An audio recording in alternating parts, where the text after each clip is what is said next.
Carlisa Vera here with Berkshire Hathaway Home Services, PenFed Realty, Texas. I am a licensed real estate agent and realtor here in North Texas, and specifically the Dallas-Fort Worth Metroplex. You may also hear it called DFW. I do have people that ask questions from outside of Texas and maybe aren't real familiar with the area. So when we say DFW, that means Dallas-Fort Worth. It's, a big widespread area that has lots of counties, lots of cities. So following along everything can be a little confusing. Talk about that in a minute. I am not an attorney, not a tax professional, not a medical professional. I am not here to give legal advice, medical advice, finance advice. I just wanted to take a few moments to talk to you guys about the implications of the COVID-19 and all the different things that are coming out now, to support the people in that, and regulations. There's been so many things every day. It's ever changing. And I just wanted to give a little bit of clarity to the current impacts and changes regarding real estate specifically in the North Texas area. I'm not going to talk about the potential stimulus. We'll see what happens, if that happens, when that happens. Changes are happening really quickly. Everyone's just continually doing their best to be as adaptable as possible. You may be working from home. My kids may be homeschooling. I have a kindergartner and a first grader. I get it. I work from home regularly. This is my home office here. So now I'm doing it with kids in the house, and it's a little bit more complicated. We had an internet outage the other day. I thought it was because, everyone's home watching Netflix, working from home, kids are doing their online learning. Well, it turned out it's because of the rain that we've had constantly for the past week. The equipment down the street was flooded. So, we're all just rolling with the punches and doing the best that we can here. And I just wanted to let you know that I remain working from home. I am still here available to you. I am able to answer questions. We can do video consultations, any in-depth videos that maybe would help address questions that you may have. We can do Zoom meetings, Skype, FaceTime, all the things, since we can't meet up in person. If you want a personal consultation on how things work for your particular situation, just let me know, message me. If you have specific questions, leave me a comment and I will do my best to answer any specific questions that you have, and I will keep trying to put information out. So I have lots of notes here to make sure that I don't miss anything, and we're going to get into now some questions that I've seen popping up in regards to COVID-19 and more so the ever-changing regulations impact on real estate. I'm in Tarrant County, which in DFW here is the Fort Worth side of the Metroplex. And so I'm going to talk about the local impacts here in DFW and then also some that affect real estate on the federal level. My kids are trying to play quietly upstairs and I can still hear them. Okay, so here in Texas, there are some states that are kind of further along in the pandemic, so they are further along in their regulations. In the Dallas-Fort Worth, North Texas area, Dallas is leading Tarrant County. So Dallas has more cases. It, kind of started curtailing things quicker than Fort Worth has. So Tarrant County has been kind of following the Dallas lead. So we've seen things come and affect Dallas, and then shortly thereafter, Tarrant County, which encompasses Fort Worth, kind of follows behind. And then also now Collin County, which is another big county in the DFW area, is kind of following the trends as well. And like I said, I get people that are not familiar with our geographic area, so that's why I'm explaining that. If you're local, you're like, yeah, I know DFW, okay? Just bear with me. And if you know someone that is not in the DFW area and thinking about moving here, or wondering how, all this is playing out in Texas and impacting the market here, feel free to share this video. Okay, so when I say DFW, that means Dallas-Fort Worth. That's kind of the shorthand for our Metroplex area here that encompasses Dallas County, Tarrant County, Collin County. Okay, so like I said, things have been kind of starting in Dallas. So Dallas was the first to issue a shelter in place. I'm not going to explain what that means. Everybody knows, okay, it kind of defines like essential businesses and non-essential. Where the gray area lies is in Dallas County, because they have not specifically said real estate is an essential business. Okay, so there's some debate going on how essential real estate is. So one line of thinking is that it ties into the financial sector because of mortgages and loans, and also the government sector as far as closings and titles and deeds and all that. So right now, that is a little gray over in Dallas. Tarrant County followed suit and issued a shelter in place and has specifically said real estate is an essential business. And that, maybe where we're heading is that, that will be more widespread. Collin County is expecting to issue a shelter in place here shortly. What it will say, I don't know. And so my best advice, if you have questions about the shelter in place, don't go off what I'm saying. Don't go off what the news is saying, what you may read on the internet. Go to the specific county website and look at the shelter in place order that applies to you. So if you're in one of these in-between cities that falls in different counties, you're subject to the one regarding the county in which you are in. So Governor of Texas has said, hey, we don't want to issue this widespread shelter in place. We're letting each county handle it. So they're all kind of falling in at a certain pace based on where the spread is in that community. So look up Dallas County. They have the whole order there that explains everything.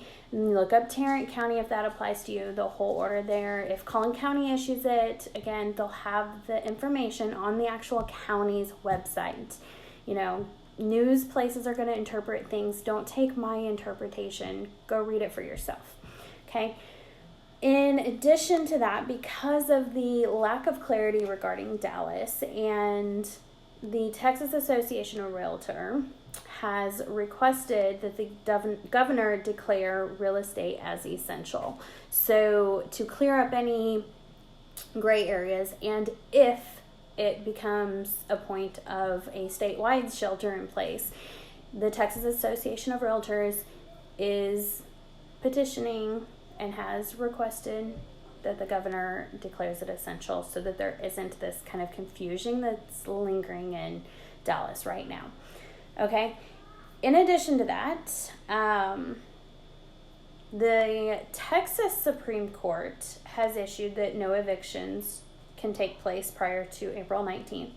So I'm going to talk more about on the federal level.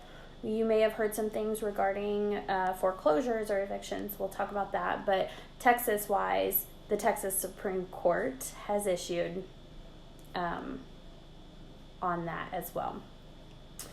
In addition, in Texas, we also have a COVID-19 addendum. So this is an extra addition to a real estate contract that allows for a 30-day extension. And it also allows for a termination if financing or income is affected. So if you have an existing real estate contract out there, this is something that can be added to protect you. If you are still thinking about purchasing or selling or anything like that, this is something that can be added to your contract as needed. And if you do have a closing coming up, contact your agent, contact the title company. Even if it's whether or not real estate is deemed essential, A lot of this can be done electronically. We have DocuSign. We have remote notarization here in Texas. It's available in other states as well. So just because we can't all go to the title company as we normally would, there are ways around it to do a remote closing. So it's going to depend on your title company's capabilities. It's going to depend on also whether or not deeds can be filed electronically in your county. So there's a list of Texas counties where you can file deeds electronically. Most of them here in DFW, the North Texas area, do, but there are some that don't. So that's a concern as well, whether or not those agencies that handle the deed filing are going to be open or not. So that is another provision that is being requested, is that is allowed to be filed, a delayed filing if necessary. So a lot of moving parts, a lot of things going on. Bottom line, if you have questions, go to the source, okay? So if you're worried about your closing, talk to the title company. If you're worried about your contract, talk to your agent. If you're worried, want clarification on the shelter in place, go to the county website. Like, go to the source. And in regards to on the federal level, there's a lot of resources and sources out there as well. So, you may have heard FHA is not allowing evictions and foreclosures. Also, the Federal Housing Finance Agency, FHFA, is not allowing foreclosures for 60 days, and that is in regards to loans that are handled by are backed by Fannie Mae, Freddie Mac, and the Federal Home Loan Banks. So you may not know about your particular loan because it will be serviced by a bank, and so you may not know who's actually backing your loan. There are websites where you can go and look up your loan to see if it would qualify under which program. And bottom line, call your servicer, call your bank, and see what they have available.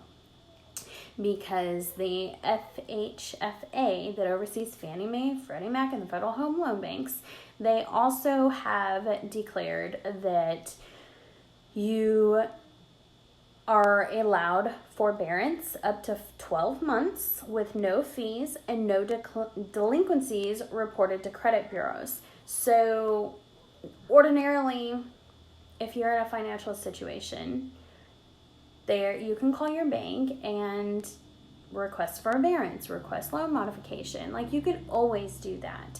This kind of extends it a little bit further so that you have more time, you have no fees, and it does not affect your credit, whereas ordinarily it would. And they are also ordered to work with you on either a permanent workout option or a loan modification once things change.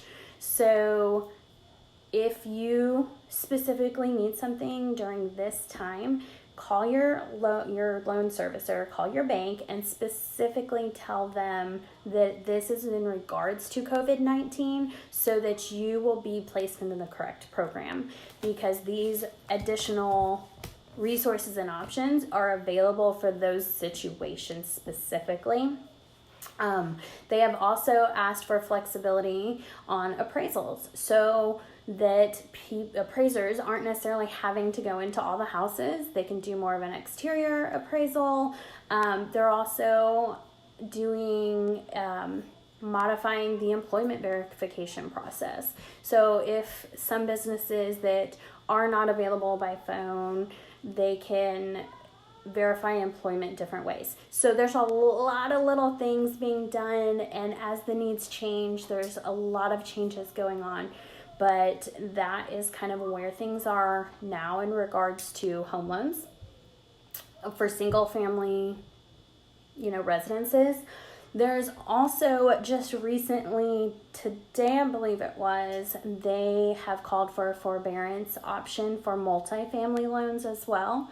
And what that will do is to try to avoid renters being evicted. So if for some reason, because of all the shutdowns, you are not able to pay your rent, call your landlord, have them, work with them. Everybody just needs to work together and be understanding. But they do have options available as well, up to a 3-month forbearance that they are, as a part of that, whoever owns the property that you're renting, they can ask for a forbearance if you are not able to pay your rent due to COVID-19. And as a part of that, they're not allowed to evict you. So ordinarily, as a renter, you have a little bit less protection of evictions and things like that, financial hardships. If you do own a home, you have more flexibility. You maybe have equity in your home. A lender is going to work with you to try to avoid foreclosure, and you have more options. So the government, the associations are all working really hard to make sure that renters are protected during this time as well. The bottom line, like I said, call your bank. Call whoever you pay. If you're having trouble making payments, call them and see what options are available to you. Let them know it is due to COVID-19, and that will kind of like unlock all these programs for you. In regards to rates, I get questions about, okay, so how is this affecting the market? So we talked about shelter in place. We talked about mortgage relief, rates. It's what everybody always wants to know. How does this affect rates? Well, I'm not psychic. I don't know how it's going to affect rates. I can tell you that, even with all the volatility over the last month, rates are still super low. Just keep a real close eye on it. If you're asked to lock in, there have been some days over the last few weeks that rates have gone up closer to 4%. So just keep an eye real close with it. Keep in contact with whoever you are getting pre-qualified through. And just because the federal rate, that was kind of a big deal that they dropped the rate to like 0.25%, that doesn't necessarily translate to home loan rates dropping. There's so many factors that go into it, but the goal and a lot of these relief programs that are going on are to keep funds available for purchasing homes, to keep rates low. But now there is also this risk factor that banks are taking into consideration, the fact that people are losing their jobs or may soon lose their jobs.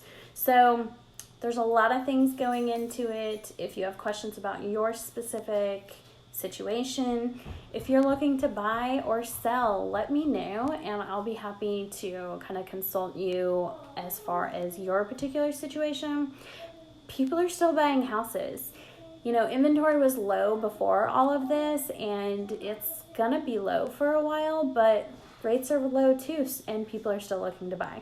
People are relocating, people are getting jobs, getting promoted, all sorts of reasons for moving into the North Texas area. So people are definitely still looking for houses. So if you're looking to buy, it's still totally possible. We're doing a lot of virtual showings. Some houses are vacant. There are things being done. We're requesting that doors and lights remain open so that we don't have to touch anything. Hand sanitizer. There's all these little things that we can continue doing showings. Right now there's some gray area as to how much of that is allowed in Dallas County specifically. But right now in Tarrant County, real estate is an essential business. So if you are looking to buy a home in the Dallas-Fort Worth area, the place that I would recommend starting is contact an agent. I would be happy to help you out if you don't have one, but get some virtual showings. Start looking at homes digitally, and you can probably cross them off your list. You don't have to go into every single home that you may have otherwise wanted to go into. Maybe kind of narrow it down virtually, and then we can go further as needed. If you're looking at selling your home, we can still sell homes here too. Like I said, there's provisions to allow for extensions. There are provisions to have properties be temporarily off the market. If you're currently trying to sell, you can take it off the market and they are not going to have those cumulative days on market kind of rack up during this period because of all the uncertainty. This is not because the house is not selling. It's, some sellers have a personal preference to take the house off the market. So that is something that we're seeing, and it's totally an option as well, is that if you don't want showings, if you don't want people in your house during this time, that's totally understandable, and accommodations are being made that way as well. So like I said, that is where we're standing right now. If you have any more questions, please drop them in the comments.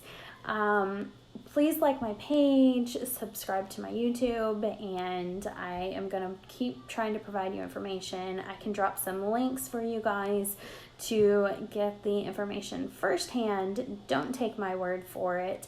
But if you do want to set up a video consultation or have a one-on-one talk about your particular situation, please reach out. Let me know. I'm always happy to help.